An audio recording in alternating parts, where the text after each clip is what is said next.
عیسیٰ بن طلحہ نے بیان کیا کہ انہوں نے معاویہ بن ابی سفیان سے ایک دن سنا، آپ جواب میں مؤذن کے ہی الفاظ کو دہرا رہے تھے، اشہد ان محمد رسول اللہ تک۔ ہم سے اسحاق بن راہوائی نے بیان کیا، کہا کہ ہم سے وہب بن جریر نے بیان کیا، کہا کہ ہم سے ہشام دستوائی نے یحییٰ بن ابی کثیر سے اسی طرح حدیث بیان کی۔ صحیح بخاری حدیث نمبر 612۔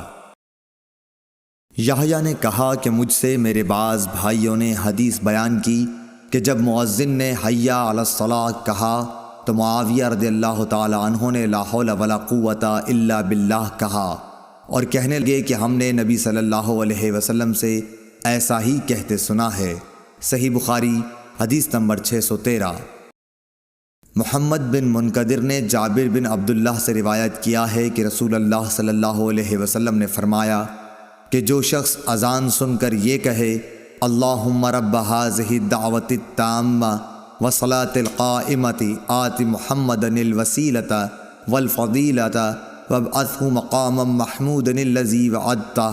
اسے قیامت کے دن میری شفاعت ملے گی۔ صحیح بخاری حدیث نمبر 614۔ امام مالک نے سمی سے جو ابو بکر عبد الرحمن بن حارث کے غلام تھے خبر دی، انہوں نے ابو صالح ذکوان سے، انہوں نے حضرت ابو ہریرہ رضی اللہ تعالی عنہ سے کہ آن حضرت صلی اللہ علیہ وسلم نے فرمایا کہ اگر لوگوں کو معلوم ہوتا کہ اذان کہنے اور نماز پہلی صف میں پڑھنے سے کتنا ثواب ملتا ہے،